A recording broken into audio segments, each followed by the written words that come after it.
Okay, so welcome to our August event. So today we're going to be looking at coaching across multiple cultures, and that's embracing diversity, equity, inclusion, and belonging. I am Anna Jademi, and I will be facilitating this section today with Dr. Francesca Ramoni. So good to have you all here today. Okay, so let's start.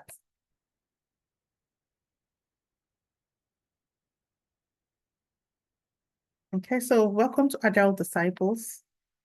This is, okay, so this is our vision, and that is to empower and develop our community. So we are very passionate about giving back, and our aim is also to give pour as we learn, as we develop ourselves, where our goal is also to empower our community as well. And our mission is to create knowledge, awareness, and empowerment in our communities through coaching and skills development to close the opportunity divide.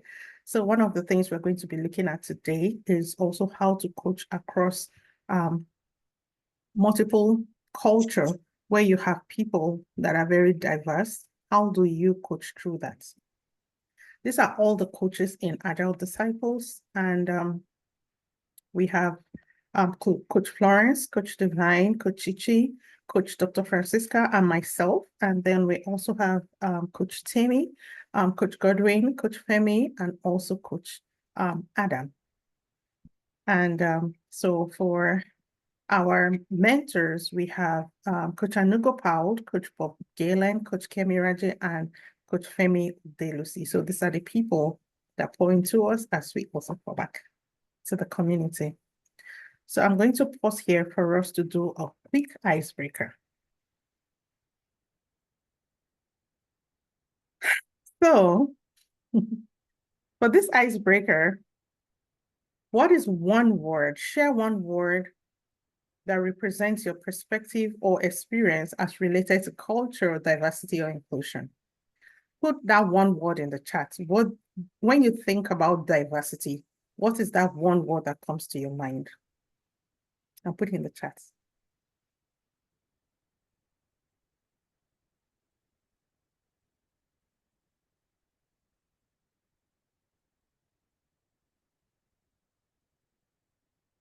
Okay, I see tribes. Anybody else, anything else? Chichi, can you tell us why tribes? What are your thoughts? Yeah, because diversity, I think diversity really talks about tribes because diversity includes different people from different areas with different beliefs. So I think the word will have been perspectives as well. Okay. Right? So maybe tribes and perspectives, because those make different or diverse, diversity. That's good. Anybody else has anything? Let me see the chat. So we have unique, different races, experiences. Can you unmute yourselves, please, and share culture? Coach Adam, I like that. Different races. So I took culture because we all have different norms and values and different cultures, the way we behave. It's a part of the varieties that we have as human beings. And also I looked at race because we come in different colors, different shapes and sizes. And so race plays into diversity, the difference in terms of us as people. That is really good. I like that as well. Anybody else wants to share? I could say maybe probably inclusion. Okay. Inclusion. Oh, I said inclusion. I'm sorry. Variety. Sorry, I wanted to say varieties. One of the word that comes to my mind when I think of diversity, variety. That means mix of different things, just a whole lot, and making it better though. Okay, that's Yeah. good. Mhm. I like that as well. Okay, Yeah. one more person wants to share before we move on. Respect. I love that. Identity. That's good. So do you want to share why respect or identity? I think I'm curious about your thoughts around the identity one. Mhm. Okay, thanks. For me, identity, it's more of inherent, it's internal. When we align it through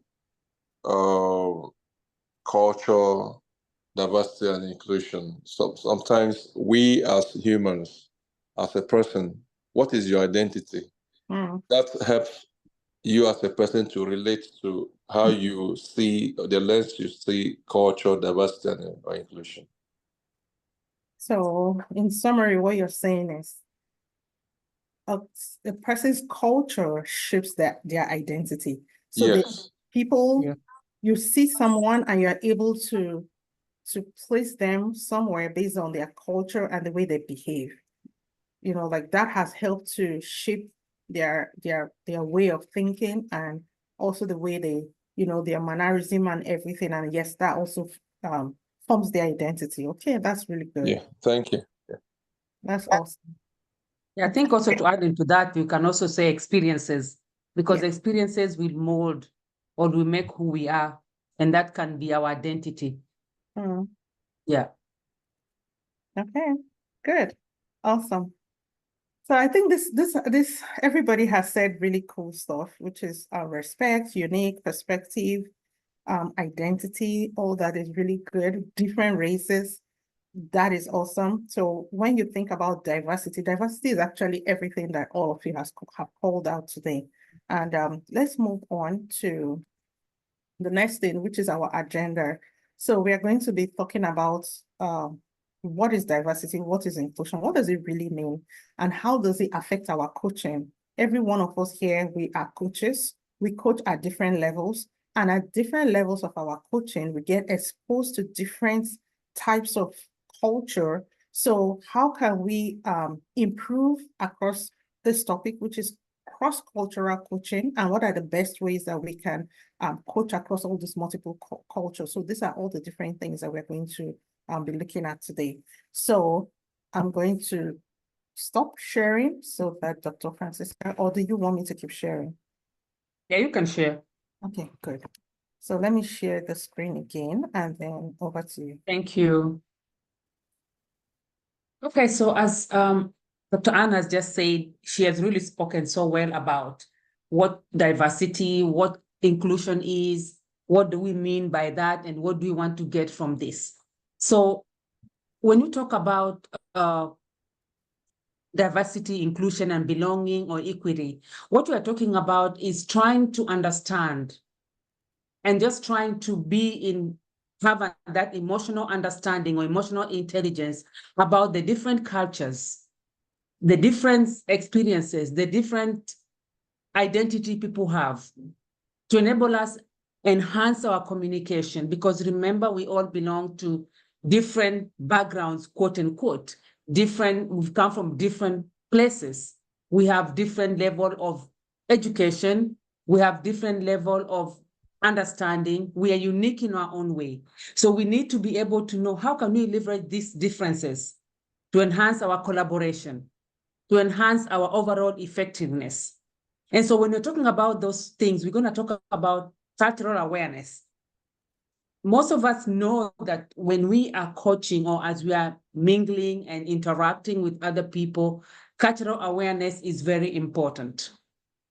There are certain cultures which do not do certain things or which do not speak in a certain way, or their mannerism are different. How will you be able to identify that and be very cognizant of that culture and be able to step up and be able to respect their culture and work with them and communicate with them and be able to collaborate with them within the confine of their culture? And as you are doing that, how do you go about as a coach to introduce or talk to your teams about adaptability? How do you adapt to a culture? For example, when you go to a new organization, They have their cultural norms. They have the way they are doing their things. How are you able to adapt into that culture? If you're working with teams offshore, how are you able to adapt to those cultures of the people offshore? They have their holidays.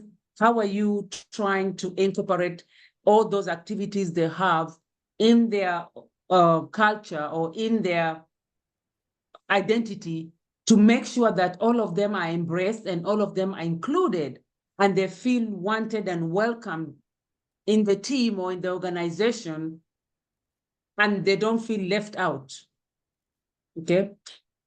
There should also be some cultural orientation framework. We should have some framework which can be able to show us or tell us or orient us onto how the culture of other organization is, or how do I interact with people overseas? If I'm working with people in Europe, how do they want to be addressed? How do they want me to communicate with them? What is their style of collaboration? How can I make my work effective? For example, if you're with people in Europe and you're setting a meeting at 12, you are not being inclusive. And you are not communicating and collaborating effectively because by 12, most likely it's like 6 o'clock in their space. So they're gone, you know? So we have to be cognizant and aware of all those things as we are agilists, as we are going through our daily job or our daily tasks. What are the communication styles? How do you communicate with them? How do they want you to be communicating with them all the time? Or what do you realize? Do they like, for example, for you to call a meeting? Do they want you to communicate with them via Teams? Or do they want you to call them? Do they prefer to be called Miss, Mr., Mom, Sir? You know, so all those things you need to learn. How do they communicate? What is the cultural norm for their communication style? And then how are you going to be able to build trust? You should be able to embrace all these multiple cultures so that they can also have trust on you as their coach. How are you going to be able to build that? Because trust, we know, is very critical in our processes. Without trust, you cannot be able to really move your processes and procedures or policies ahead. What are those mechanisms or tools you put in place to help the organization or the team to build trust among these cultural or multiple cultures to be able to understand one another?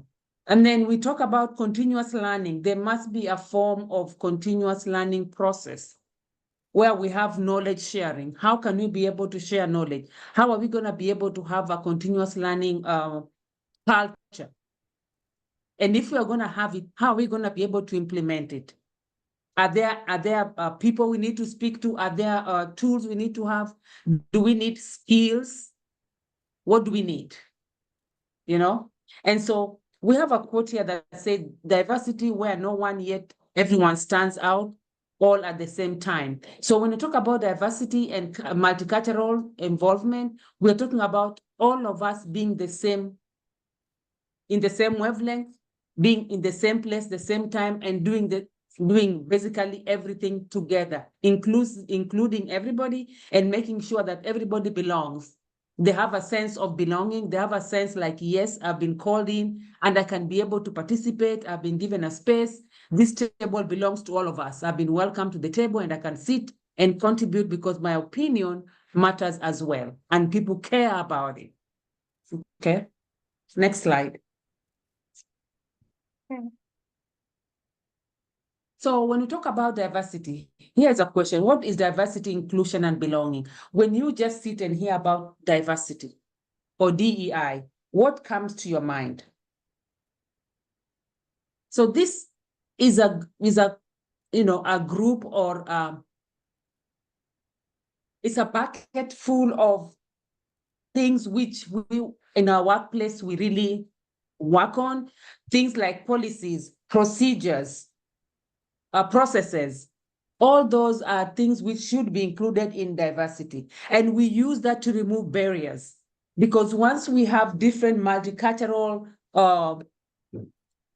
identity in the organization, we may sometimes face barriers. So we need to try and use all those, what we have in our space, to be able to have equal access to opportunities to everybody in the organization. We need to ensure that every employee has access to these opportunities. Everybody is listened to, everybody is able to come into the space and share their opinion, share their view, talk about what they know.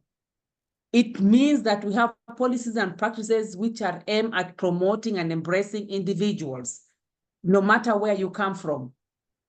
It doesn't matter your experience, your race, your color, your background, your religion. All of you will come here and will be promoting and embracing individuality.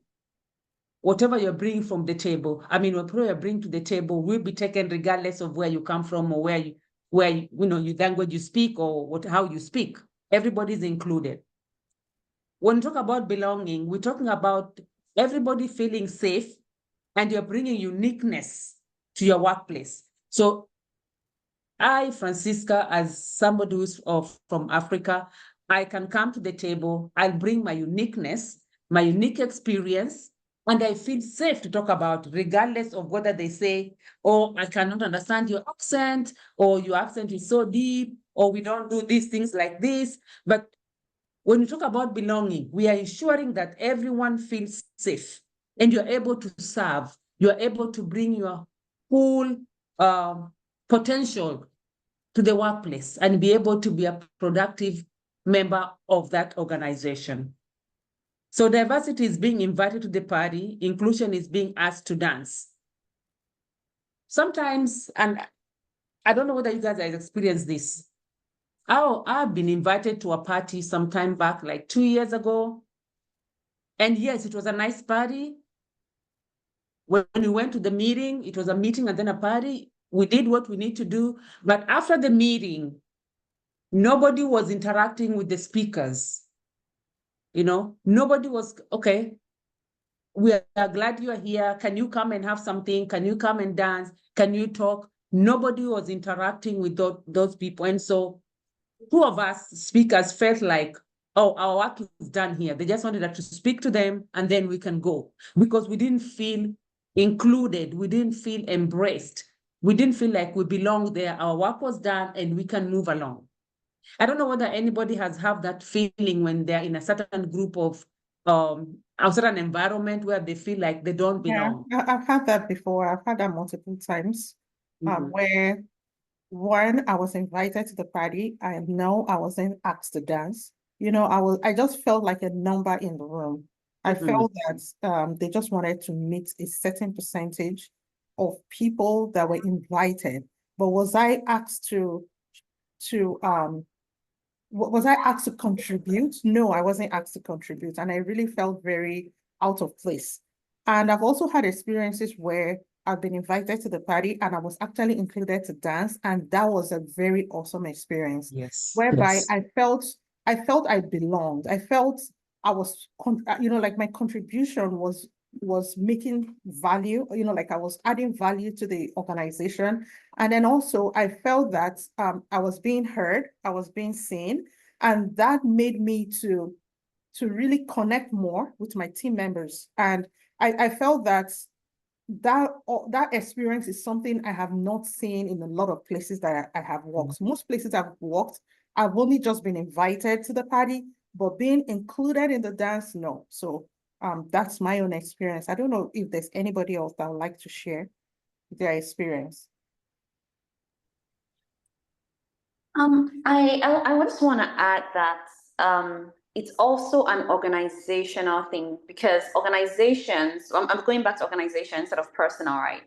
Organizations sometimes are very transactional. Like, they miss the fact that there is a relationship, right, that should be established before the transaction. Because transaction is, okay, let's just do this and let's just get done with it, right? But building relationships, right, takes you further than just the transaction. That's where the dance comes in, and Right. other powerful conversations and relationships can be formed from there. So yeah. Yeah, that's great. Thank you for sharing. Anybody else want to share?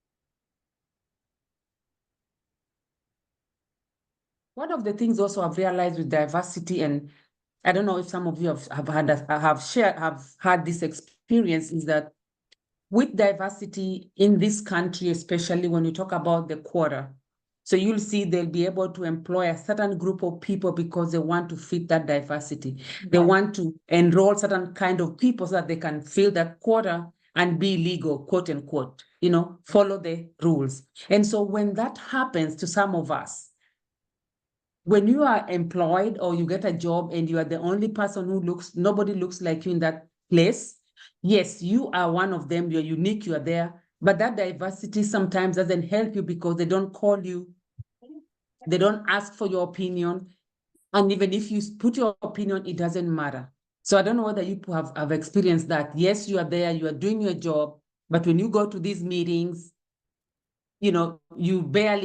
nobody asks you anything, nobody acknowledges your presence, or nobody even acknowledges your opinion. So that also happens. But on the flip side, if you go to an organization whereby they really embrace diversity in that they don't look at it as a quota they're feeling, then you'll feel like that is part and parcel of you. You feel whole, and you feel like really your output or input is really, really, really appreciated. Right. And I think that ties to what Chichi said about culture. Organizational culture plays a big role in this. Some culture don't, you're just more of a number in the organization. And yes, the fact that you're unique makes you just be unique and you're there, but they don't allow you to contribute because they didn't really, they just brought you in just to fill that number, not because they really see much value in you per se. So I think it also really has to do with the culture, just like Chichi said. I have a question though. Yeah. As a recipient of that effect of the organizational culture, how should we handle those situations?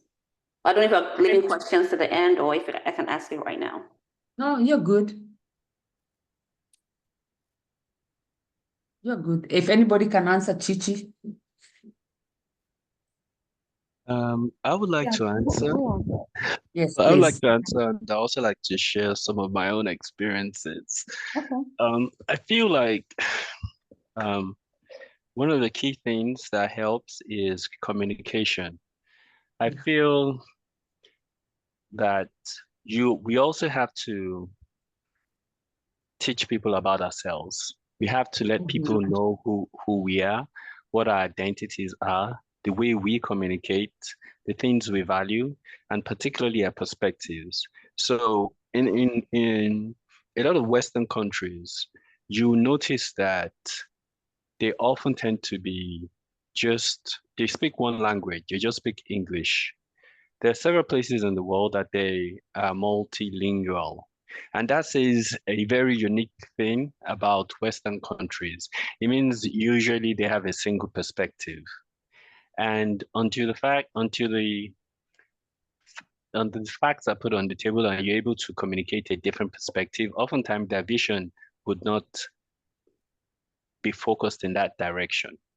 So in communicate, you have to communicate what our culture is, what our values are, who we are, and get them interested in realizing that though they have a particular culture, they have a particular perspective of the window in which they see the world.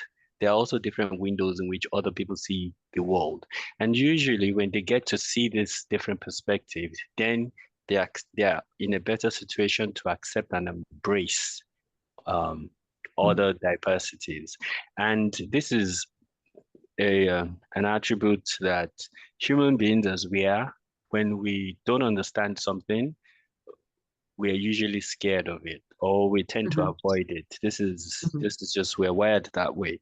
So when you're able to communicate who you are, and they understand it, people are able to lower their guards, they're able to embrace it. So in the answer is communication is a response. If one doesn't communicate, then one just accepts it and life goes on. So that's my answer. Then I wanted to share my own experience a lot of my experience about diversity, and I've been very fortunate, have been positive. I've been in teams where I would be the only Black person in the room, but one of the things I've realized is that oftentimes some of the things other people have shared is, you do sort of feel like you're not welcome to dance. But what I've often done is I just start dancing, and I would even ask that my own song be played. And once it becomes apparent that he's not going to stop dancing, so I don't even ask to be invited to dance. I dance, and everybody join me in dancing. So that's one of the things I've realized. And an example is that one of the things I found that has really bonded me with my teammates is asking them to go to lunch. So rather than suggest to be invited to the after party or to after hours, I would actually set it up. So that way I don't need to be invited. I invite other people to come, and they do honor that. Because meetings are actually, the events are set at a time when they're able to. And also, I also make sure that whoever is leading the group is the person that actually advocates and sends out the invite or co-sends out the invite. So when we get to lunch, I always share my perspective. And first I start by letting them understand that I do understand their perspective. I understand who they are, I understand how they live. Then I tell them about myself, and I get them interested about the way I do things, the way we do things, our food, our culture, and different things. And then they become comfortable because they know me. And then that guard of not understanding who I am, that goes away. And then we're able to form the relationships. Another example I'll bring, and so that we can continue, is with the Agile Alliance conference. In the past, the Agile Alliance as an organization has been extremely very inclusive. There is a group called Agile in Colors. It is a lot of people who are there. But one of the things that you feel is you immediately feel at home, because everybody is different. You have different, you have people who come in wheelchairs who are handicapped. They have a different perspective to life, and the experiences are very unique. You have people whose sexual orientations are different, and sometimes they feel vulnerable because of the way traditionally people see that. You have people who are Black who feel in a certain way. You have people who even come out from other continents to come here and interact and also embrace Agile. And a lot of that is people see beyond the physical, and is really more focused on the practice of Agile and the expertise that you have to share and contribute. And so that's a very good example to show that oftentimes too, and to Chichi's point, the organization, the experiences can be very pleasant. And to sum it up, even when they are not and challenging, one has to be proactive in overcoming those challenges. I wanted to share that. Thank you very much. Yeah, I like that's awesome. I like what you said. If they don't invite you, bring your own chair or bring your table. So you have to be really creative, very proactive. Yeah. So what Coach Adam says is very, very powerful. Don't wait for them to call you.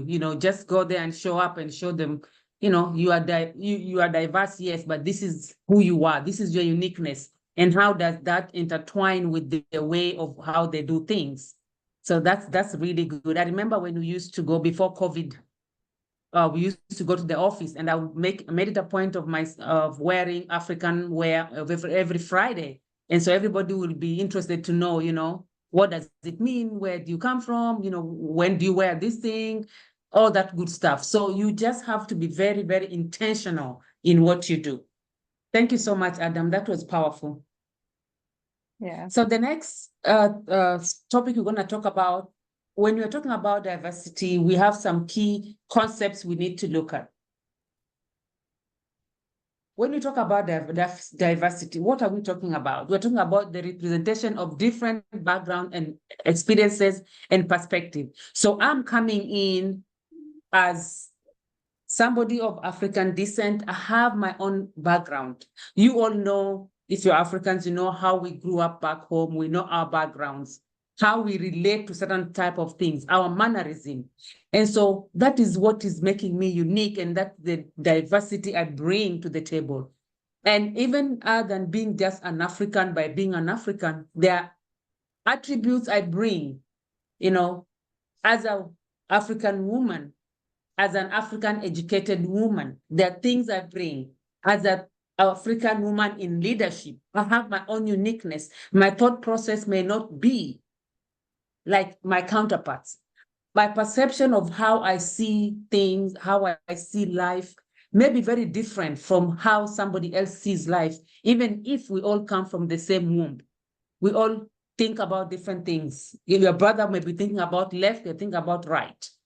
And so that is how we need to be able to understand diversity and embrace it. We have to embrace everybody's perspective. Everybody's experience matters. Nobody is greater than the other. That is what you are. That is the environment you came up from. That's your experiences. And so we have to accept it and just find a way of bringing all that in. And as we are doing that, we have to be equitable. We have to treat, that's equity. We have to treat everybody fair. All these jobs available, are we giving all these opportunities to everybody, or we are discriminating? Or are we keeping them for certain people? Because we may be all from Africa, but we have the opportunity to be able to have jobs which we can give, we can be able to give people out. But then at the same time, we are not giving it equal opportunity, because I know Anne or I know Adam, I'm leaving Chichi, who is more qualified, and I'm leaving this opportunity to give it to Anne or Adam. So we have to be fair. We have to treat people fair.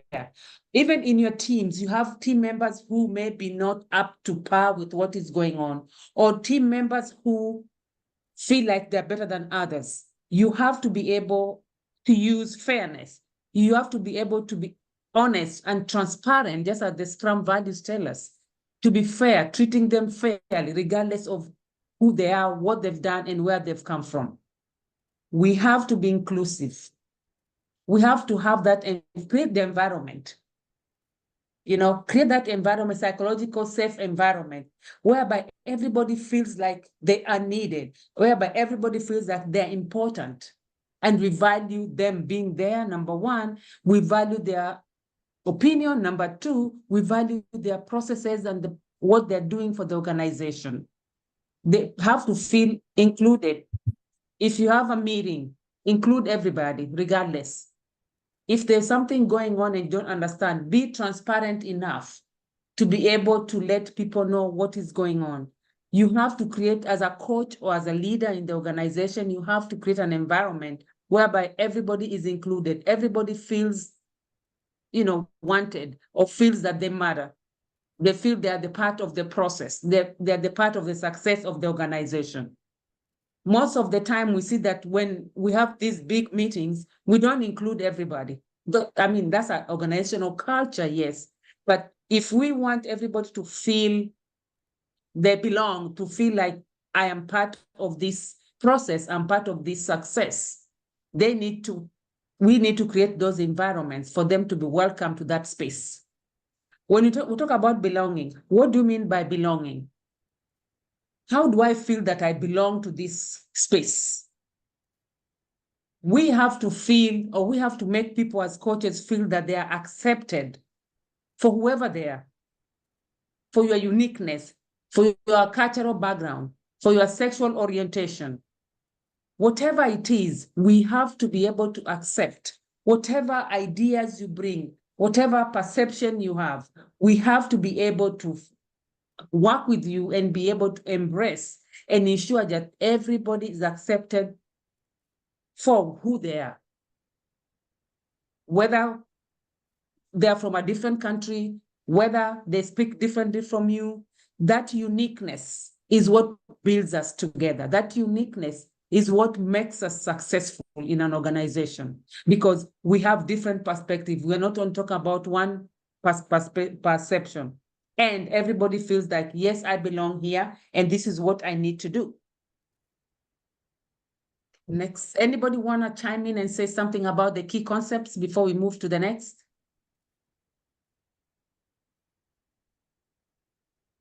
So when we talk about these key concepts, remember our Scrum values: commitment, courage, focus, openness, and respect. You cannot be able to achieve all these four, the DEIB, if you're not following the Scrum values. There must be commitment. You have to be open to criticism. You have to be open to call things as they are. You have to be open to address issues and be fair and create that environment. Psychological safety has to be there. You have to be able to respect culture and diversity. You are the coach, you are the leader, you lead the change. So you have to lead by example. How are you leading by example? You are following our principles, Agile principle, our Scrum values and principle, and you are able to work together, because these are the foundation of us working together, making sure that the projects are successful and you are able to meet our project goals. All right? Yeah. Okay. Thanks. Just to add to all that you have said, in fact, I feel that we've said everything and we can even leave now.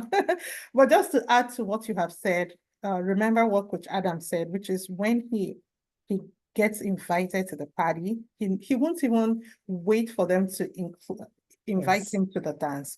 He Yes. like he puts himself out there. He's very proactive. Another thing is, as coaches, we have to model what we want to see. So even if we're going to an organization that the environment don't have all this, we are there to also help bring all this into the place, because our knowledge can help an organization to also transform. This is all about transformation, which is treating people, having respect for different backgrounds and treating people fairly and making sure that there's psychological safety, as well as making everyone to feel accepted. All these are part of the things that as we are coaching at different levels, we are also supposed to model this and be coaching executives through it. Thank you. Okay, so let's talk about why this matters. Why does cross-cultural coaching matters? I would just like to remind all of you that as we all coach at different levels, we are coaching cross-functional teams. From Scrum level, we are coaching cross-functional teams. From Agile coach level, we are also coaching cross-functional levels as well, because you're not going to just coach one skill set. You're looking at diverse skill sets. Every one of those skill sets is different. Like you have business analysts that's different from the developers. Within the developers, you have the UI developers, you have QA, you have DBAs, you have different kinds of skill sets that are labeled as developers. Just as they are all different, that is how you also have different cultures. I've never seen in all my years any team that is made of just one type of race. It's always different race. Like you always see a mixture of different race in one Scrum team. Like I've never seen one. So as you as Scrum Masters or even as Agile coaches, that is the same way it is. You will not have all your executives to be just one race. So it's always very good for us to make sure that we have this at the back of our head, that the fact that we are coaching cross-functional teams, every one of these people represent also different cultures. And when you coach from that angle, it helps to enhance your team performance, because now you're seeing it as a system versus seeing it solo. You're not dealing with just one person, or so you're not dealing with just, okay, I'm just looking at this person that is just a business analyst. No, you're looking at a business analyst that is coming with multiple years of experience, or maybe not even multiple years of experience, but they have come down the line with some life experience that have shaped their behavior, that have shaped their perspective, that have made them unique. So when everybody comes together, you are going to have a very unique system made of different kinds of people that have different backgrounds. And utilizing that, like coaching them properly is going to enhance it, because you'll be bringing out the best from every one of them. So I will come with the best I have. You will come with the best you have. C will come with the best he or she has. All of us are bringing all our strengths together and our team will be performing very well. And that will also help to promote innovation as well. Like when all of us in this room, we're about 14 of us right now, if we all put in ideas together, you'll be surprised at where those ideas will go to. You know, like we can bring up very awesome ideas, but one person alone cannot do it. So this really helps to increase innovation within the team. It helps to increase creativity. As everyone is coming with their unique ideas. And then it also strengthens the organizational culture. Just like we've heard, diversity and inclusion also goes down, you know, like you see this more from the organizational culture perspective, where if the culture of an organization is not right, you will see a lot of things in terms of diversity and inclusion going the wrong way. So when it's diversity and inclusion, belonging and equity are all put into the right place, you know, like you're coaching the organization to imbibe and also to make sure that we are upholding all this is going to really strengthen the organizational culture. Like everyone will want to come and work for your organization. People will not want to leave because your organization will begin to feel like a family where, you know, like you are accepted. You won't be feeling like a stranger in a pack of room where you don't know anybody. So this creates a lot of opportunity and culture for treating everyone equally, just like what T.Y. Howard said. And these are some of the reasons why it's very important for us to coach and for us to have this mindset that when we are coaching cross-functional, we are coaching a cross-functional team, cross-cultural team. And because it's cross-cultural, you have to make sure that you bring out the best in everyone and make it a unique system for your team. Okay, so let's talk about strategies for, let's talk about the strategies for effective cross-functional coaching. One of the things, yes, go on. Any question? Okay, so one of the things you want to do is you have to understand the cultural norms and values. What are the norms and what are the values? What do people uphold? Okay, when you get assigned to a team for the first time, during your one-on-one, these are the things you should be looking out for. These are the questions you should be asking. I'm from Africa. The way I grew up is completely different from someone that grew up in India. The people that grew up in India, their ways is completely different from the way people in the US think and behave. Okay, so because we all have this different experience and different backgrounds and different things we value, you have to listen to them, understand where they are coming from, listen to them, hear their stories, because remember, it's all about building relationship. Our job as coaches is more of a relationship building kind of job, right? So understand the cultural norms and where the values they hold, and build the cultural awareness for your team. Okay, when the team comes together during your retrospective or even during your activities, like some fun activities, you can do your fun activities to build cultural awareness, to make people within the team to have a good understanding of all the cultures within it. You can craft your retrospective to capture different cultures. So one good thing I do is I look at the calendar. Like there are some calendars, Chinese calendar, that there are some things, you know, there are some of the events that is very key for Chinese people.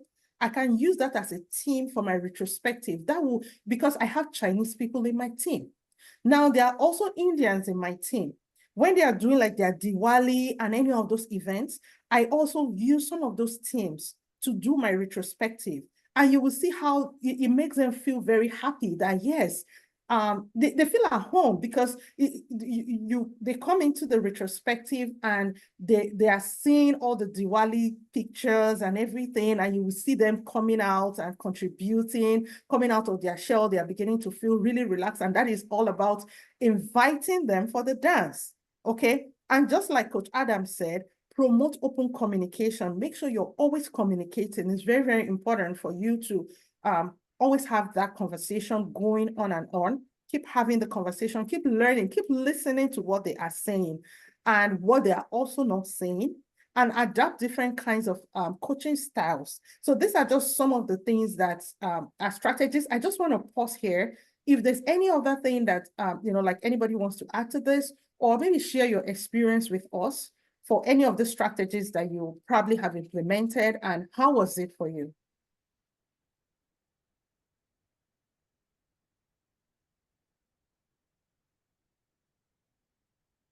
Anybody wants to add to this? I'm going to add this. Oh, go ahead.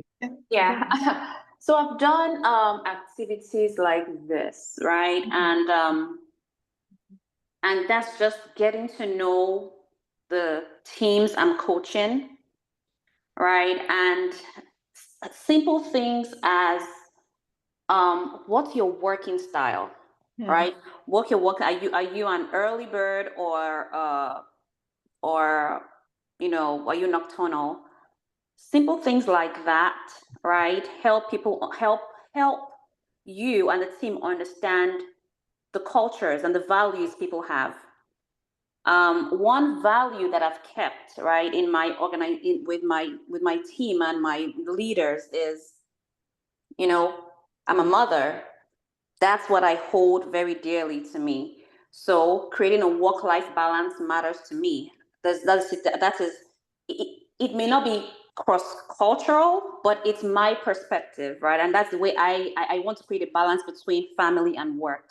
And everyone knows, okay, by 6 o'clock, don't schedule a meeting with, or even by 5:30, don't schedule a meeting with Chichi. We can talk about it tomorrow, right? So that's respecting people and their cultures and values.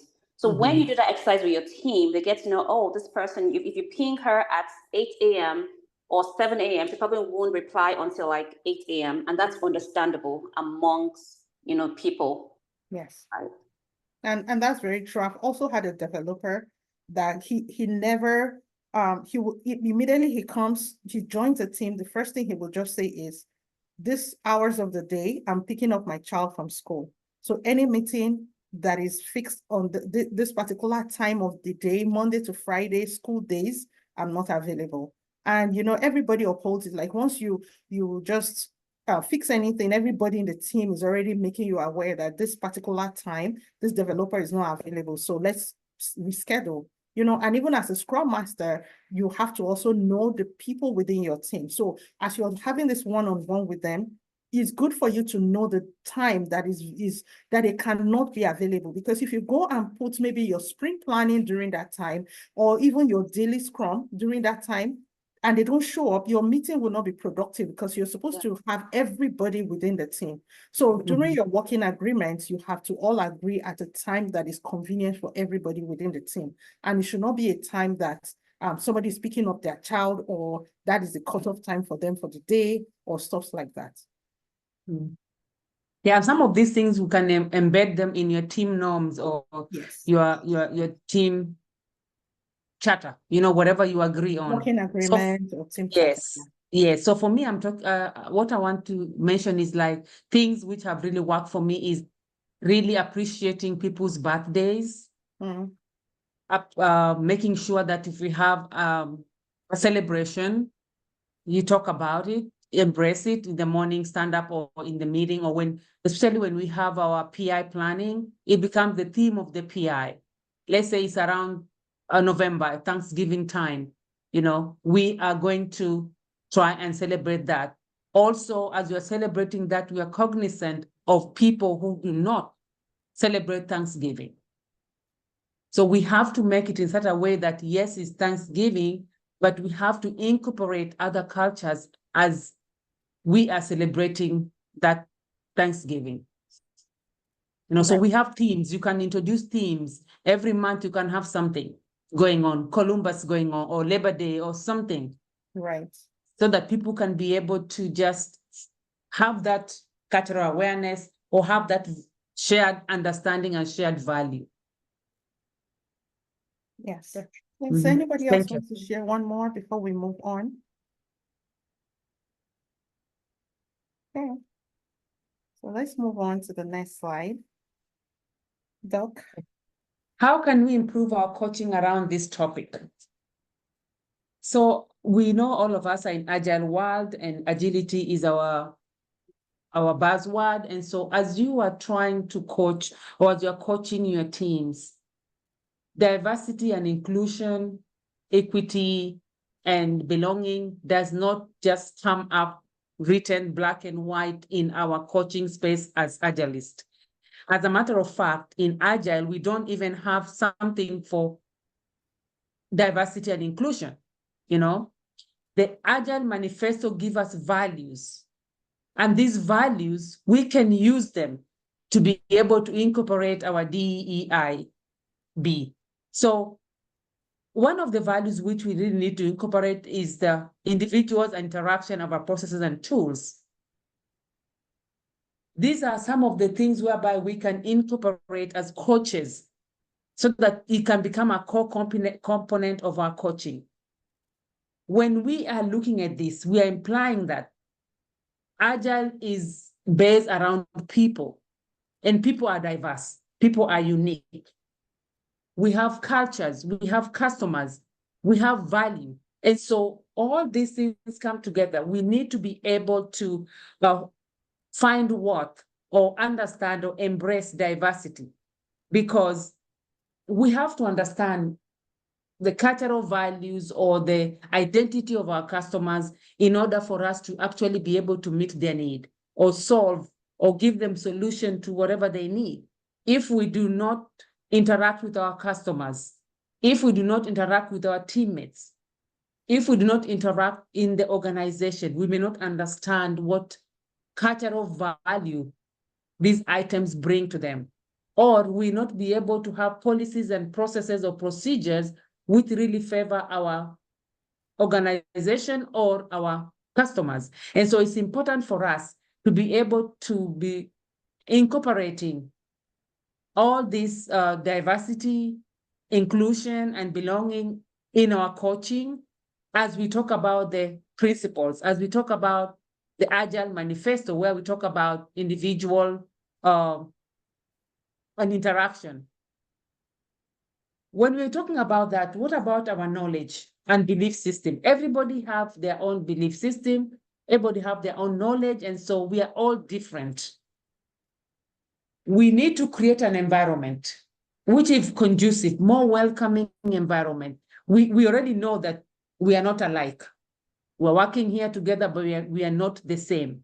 We have to create that environment which welcomes everybody, quote unquote, brings the people to the dance, so that we can be able to identify issues and solve this issue in a manner whereby everybody is included. Communication is effective. Everybody understands what we are for and how we are handling things.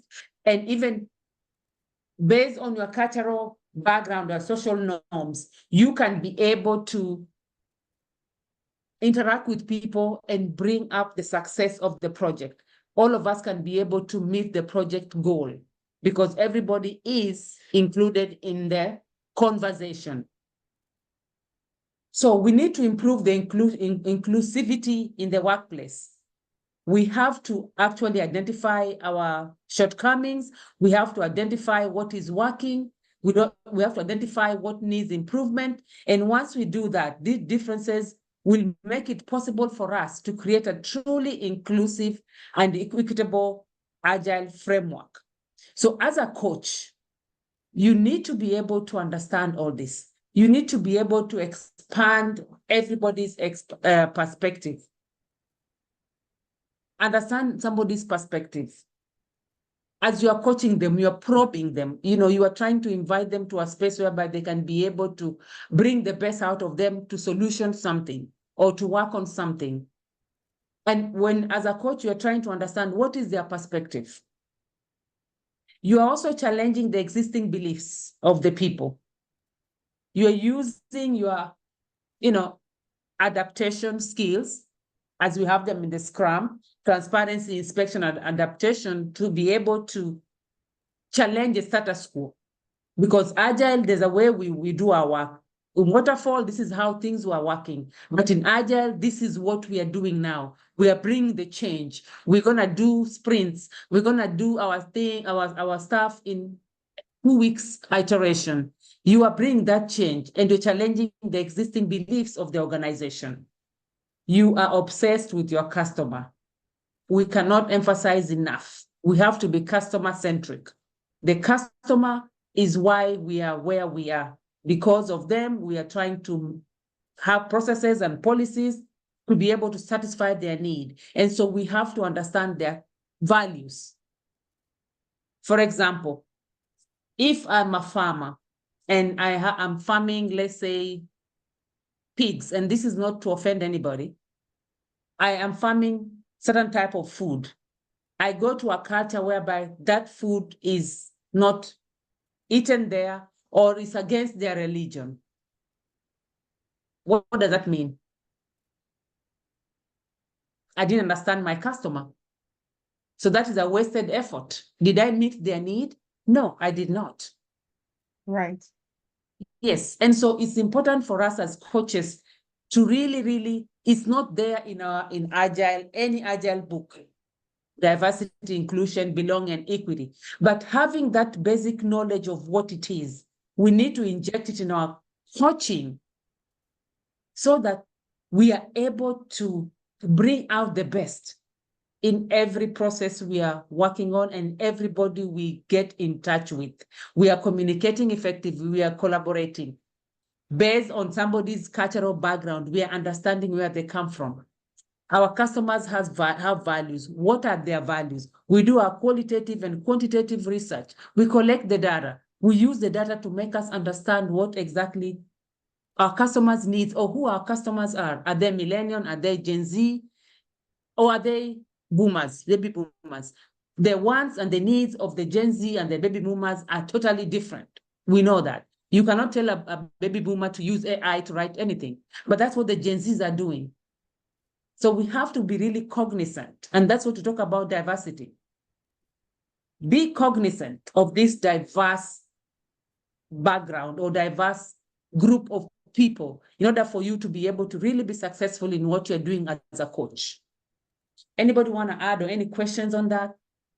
I really like the challenging existing belief one, because remember that our goal as coaches, one of the things that we need to know is we are change agents. So we are hired to go into the organization to help the organization, not just our team, to also improve. So if the belief there is very anti-diversity and anti-inclusion, we have to challenge it and put them in the right path. Okay, so I personally like this one. I know it's very difficult, especially in this environment that we are in where people don't want to speak out because they are scared. A lot of companies don't have psychological safety, really, especially for Scrum Masters. So, but we should know that we are to challenge it. If there's a lot of bias in the system, there's a lot of unfair treatment, we are to challenge it and help the organization to adopt a more inclusive culture.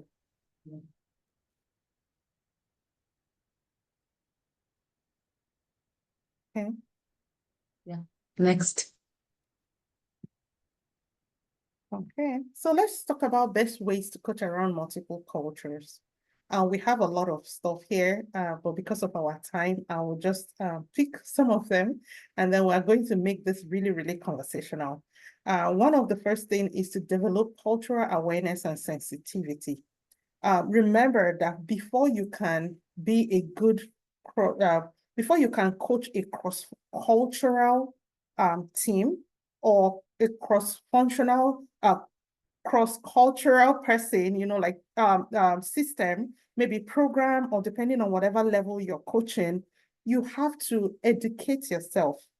You have to know, learn all the different cultures, including all their values, communication style, everything. Just like Dr. Francesca said, if somebody does not like pig meat, will you give them pig meat that you really thrown them off? What do they want? You have to be very sensitive to that as well. And you can only do that by learning educate yourself very well, and also reflect on your own biases, because this is something that, especially we, the Black people, we are very quick to go into our into our shell when we are in an environment that is not inclusive. What is your bias? Be aware of your own cultural background. Like, what are those things that is hindering me from speaking out? We come from a place where we cannot challenge people. You know, like, our culture is such that if somebody is older than you, you cannot even tell them that they are wrong. But here, young people can tell an old person, look them in the face and say, you are wrong. What you're doing is wrong.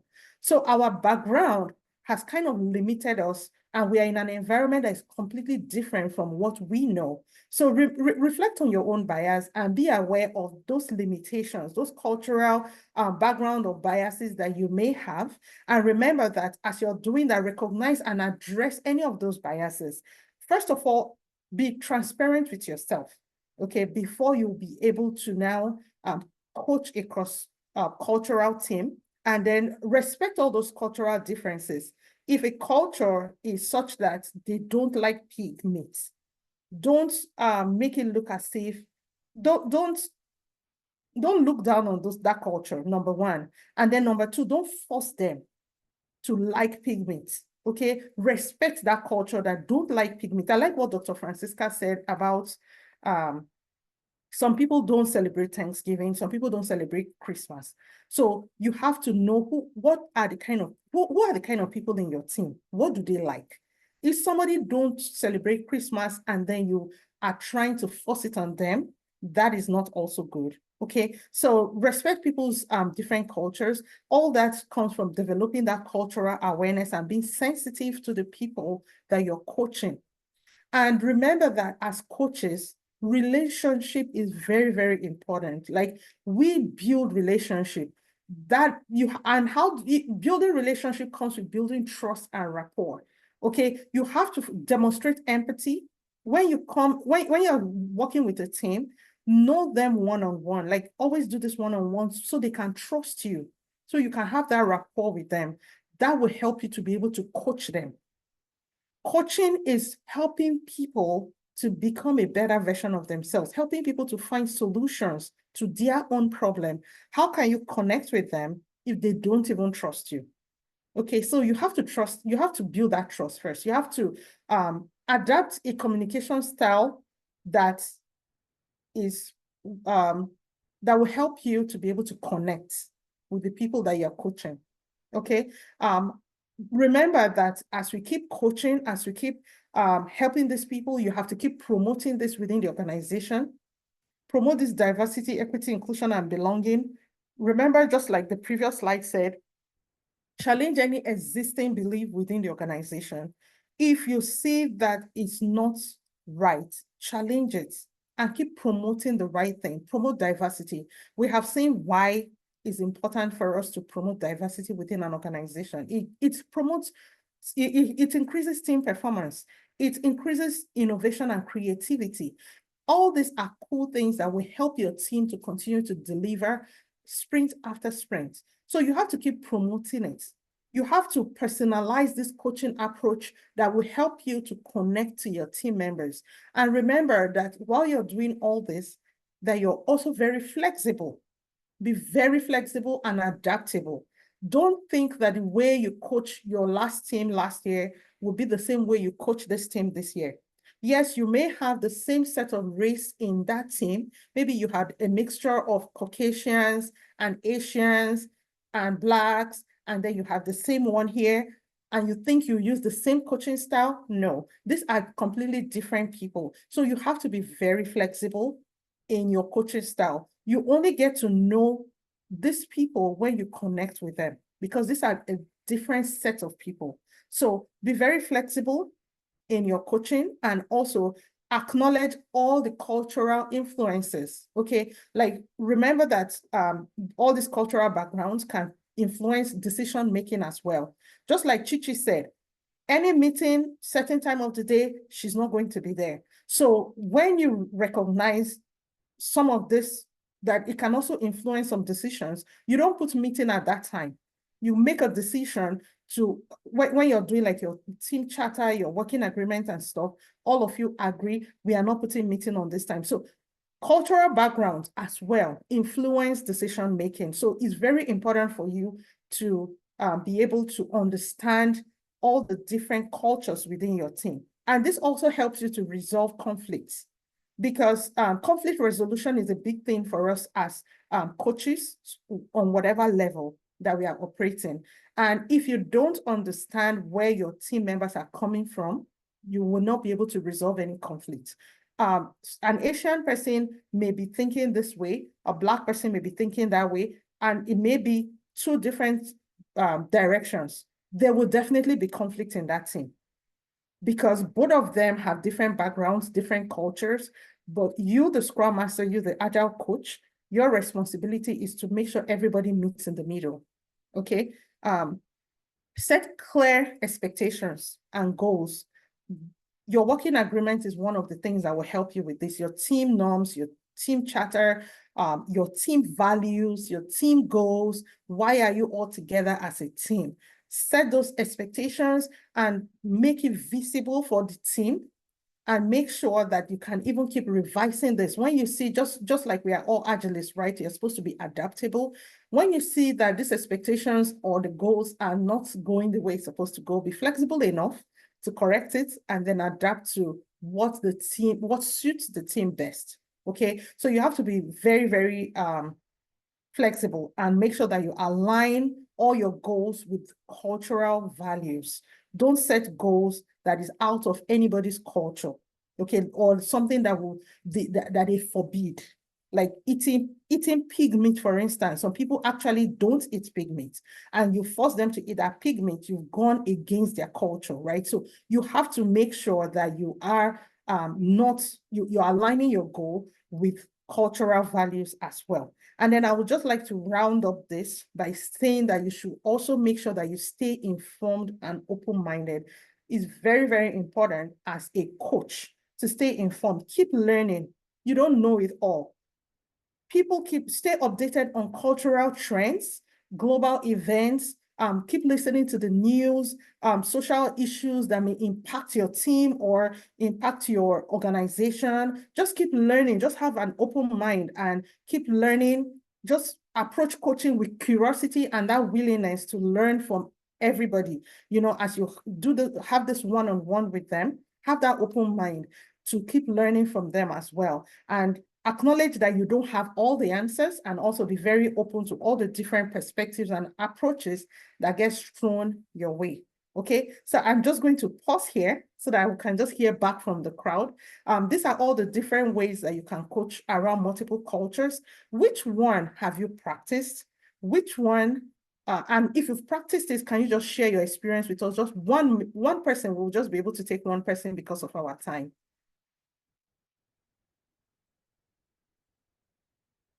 Which of these coaching styles or around multiple cultures have any of you practiced here?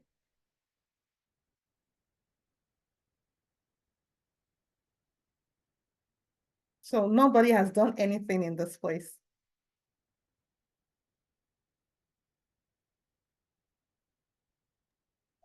Okay, so it's good to know that you're learning new stuff, you know, like these are new things that you are all open to. So let's move to some of the challenges that can come our way. One of them is overcoming bias and stereotypes. So I talked about biases.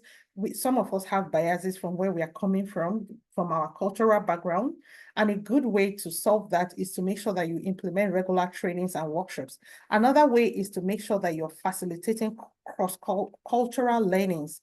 So you're making people more aware, you're making this culture visible, and that will help your team to overcome bias. It's just like calling it out and saying, well, we can't do A, B, and C because it's against some people's culture within this team. So when someone is trying to, you know, like when people are more aware of something, I feel that helps to reduce the bias and stereotypes around them. Lack of knowledge is why some people are very biased, because they don't know. So making them aware will really help.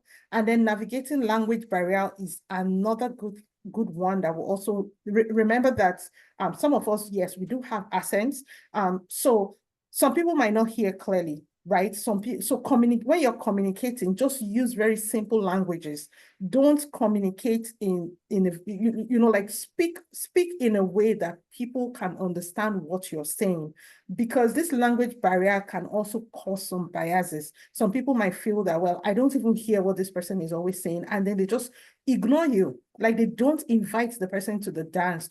Yes, you're invited to the party, but you are not invited to the dance because we're not always hearing this person. So you can coach through helping them to use clear, simple languages, help them to use the least possible way to communicate that people can understand what they are saying. And then the last one is building trust across cultures. That's a very big challenge because some people's culture, like they have trust issue. Trust issue too is a culture issue. Like there are some cultures that is very hard for them to even trust someone.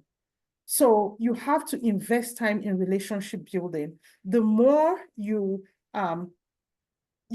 interact with them, you have that rapport with them, you will see them begin to trust you, and you see them begin to open up to you. They'll begin to contribute, and they'll begin to feel that they are included and not cut off. Okay, so I want to just pause here if there's any question on any of the things that we've talked about before we move on. Any question? Okay. Awesome. So Dr. Francesca is going to now round us up now, and then we are coming down from stretch. Okay.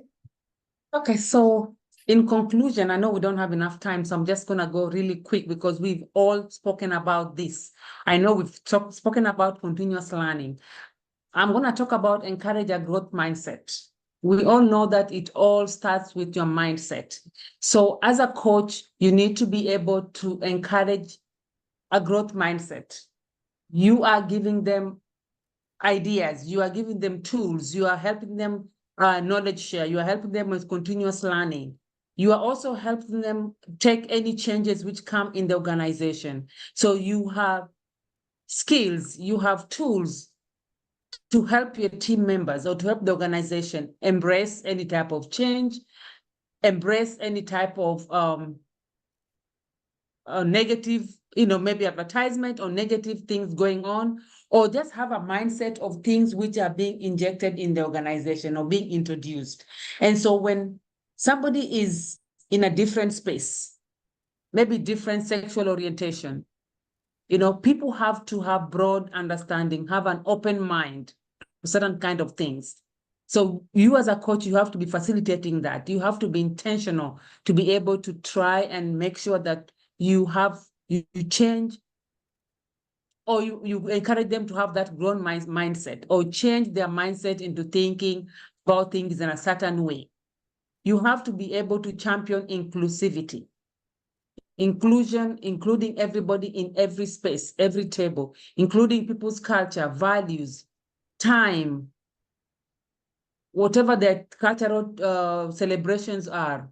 Be able to champion those and be able to help them feel important or feel that they're in that space while they are with any other type of a group of people.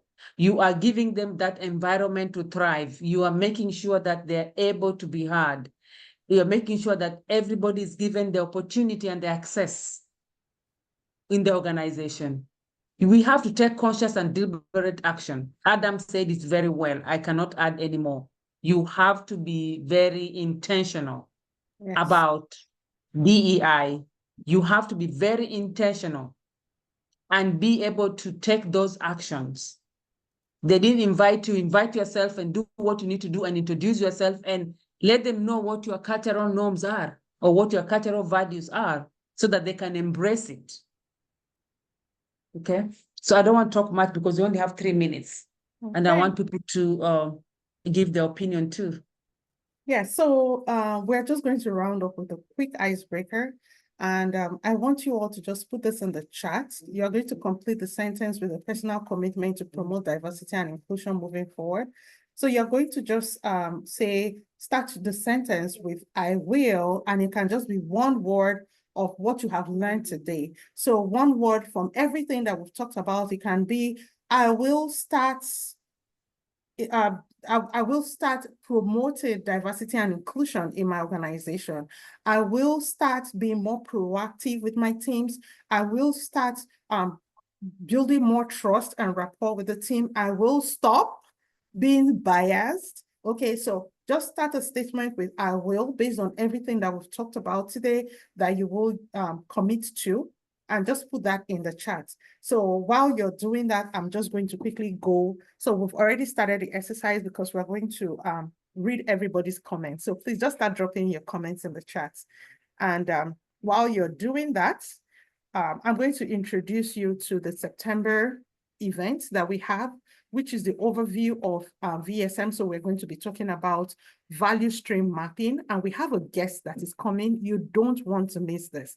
Like, this is really cool. This is going to be talking about value stream mapping, and we know that value stream mapping cuts across different levels as well, from Scrum Master level to up. So you want to make sure that you're here September 28th, which is end of this month. And I will pause here. Is there anybody that would like to just throw 1 minute, say something 1 minute about this event? Coach Divine or Coach Chichi? Thank you very much, Doctor. The value stream mapping, we're going to be looking at how do you do it? What is the reason why we do value stream? This makes you to stand out, not just as a product project manager, but also someone or Scrum Master, but it makes you stand out. And another thing you should note is this that we're bringing to you, normally, if you're going to pay for it, is actually really expensive. But Ashwani, we spoke with him, he's really excited and he's really excited to give back. And all this is a workshop that you will be getting free. Continuous improvement, continuous learning. This is the way we get better. So we look forward to next month for value stream mapping, and I'm excited about it, and I'm looking forward to us having a much more fuller house than this, and also tell somebody to tell somebody, and let's learn together. Thank you, Doctor, for a beautiful presentation we have had today. Really, really appreciate your time. Chichi, I don't know if you want to say one or two things. Okay, I think Chichi has dropped. So thank you all so much. And yes, you don't want to miss this. This is really impactful. This will really help you, especially as Scrum Masters, Agile coaches. You don't want to miss this. And this is our social media platform. We're on Instagram, we are on Twitter, we're on Facebook, we're on LinkedIn, we're on YouTube. You can watch this recording on YouTube. And also, this is our website. So thank you so much for joining us. I'm going to stop sharing this so that we can just use 1 minute to talk about the chats, what people are dropping. So I like Dr. Francesca said, I will start encouraging growth mindset. Joy said, I will start being more intentional about DEIB. This is really cool. And this makes me really happy to see this from everyone. Okay. Thank you all so much. And any question before we wrap up for today?